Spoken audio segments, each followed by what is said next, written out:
my name is Brandon. This is my fourth build. This is the Paper Bag Princess. It's a bit of a, the name is a bit of a play on the classic show cars in the 60s. There was the Druid Princess, a high dollar show car, and there was the Pineapple Princess, both amazing cars.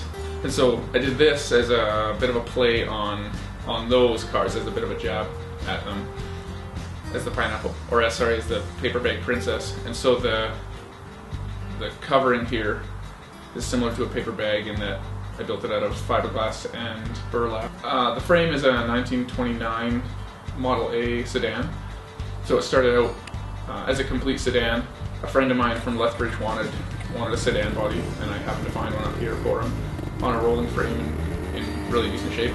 So he came up one evening, we went up, picked up the car, brought it back here, spent the evening chopping the body off of it, stuck it in the back of his pickup, and he headed home, and I kind of got left with this rolling frame with a motor in it and didn't know what to do with it. So just the gears started turning, and 2 weeks later, over Christmas holidays, it turned into a frame that was 4.5 inches off the ground, underslung front end, dropped back end, and at the time it had the original Model A 4-banger in it that I was going to use, but I think they only make 35 or 38 horsepower, and so the modern stuff of my brain took over, and Mazda rotary happened to fit perfectly. So the way the transmission is, and the length and the weight and the size and the sound and everything about the Mazda rotary just fit the car so perfectly. So I found one up in Edmonton, went up and bought it, and didn't know if it ran, didn't know anything about it, never touched a Mazda rotary, didn't know anything about them, didn't know anybody who knew anything about them. So I got on the internet and started learning and started tearing things apart, and built I took all the fuel injection off of it because I didn't have room for all the wiring and wanted to keep it a little bit vintage. And so a friend helped me weld up a custom manifold for it, plopped a 500 CFM Edelbrock on it, and it ran. So I've been tuning it since then and have it pretty well dialed in, and it goes pretty good with 150 horse to the wheels about, and about 170 to the crank with the slight street port that it is, and it's just enough power for a 12.5 to 13 second style car. The car weighs 1,260 pounds on the dot, and so with a friend and I can pick up the back end and move it around. It's pretty light.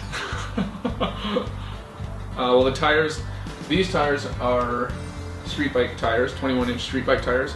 So these wheels are 1928, 1929, 21-inch Model A wheels, and dirt bike front wheels are typically 21-inch as well. So as an economical option, I kind of looked into that. I had a friend give me an old tire of his in a tube and mounted it up, and they fit awesome.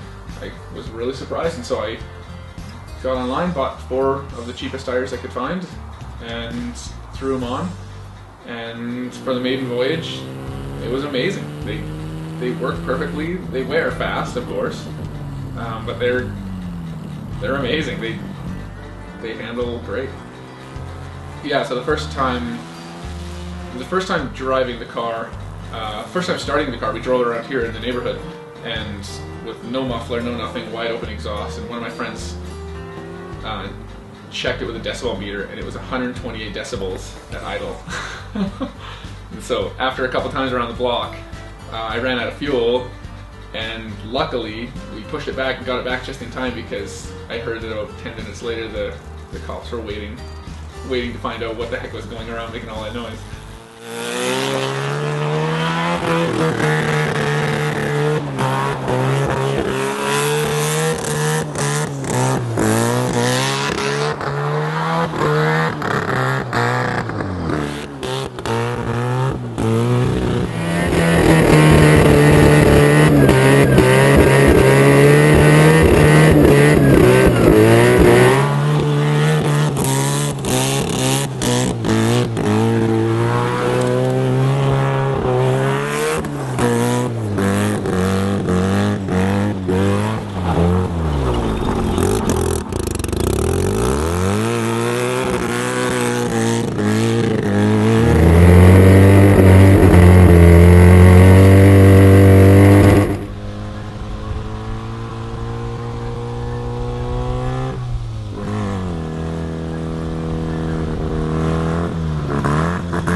dirt bike tires lasted not that long. They wore down in probably 2 months of street driving and sliding around and things. They don't have much sidewall to them, so they like to fold and not fold over, but slide and drift, which is a ton of fun. But obviously they wear down fast as dual sport tires.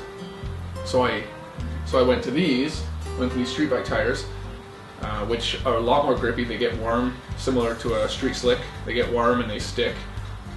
And when they started to stick, I realized that the body, I could feel the body's movement and the frame's movement, things like that. So I went back into it and added a rear sway bar and panhard bars, a few things like that, to really make the car handle now that I could feel what it was doing.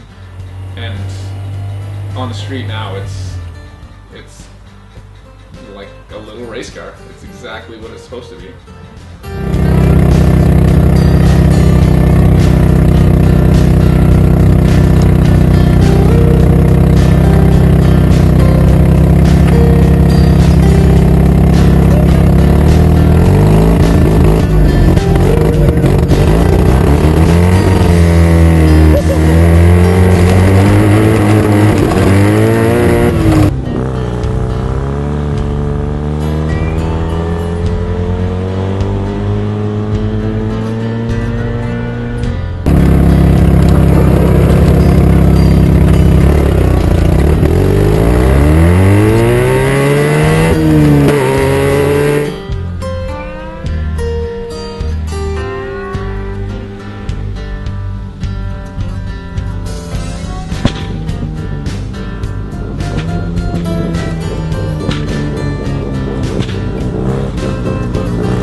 I'm so sorry that I stalled it at the end there, but that made my day. And that is a driver's car. That is incredible.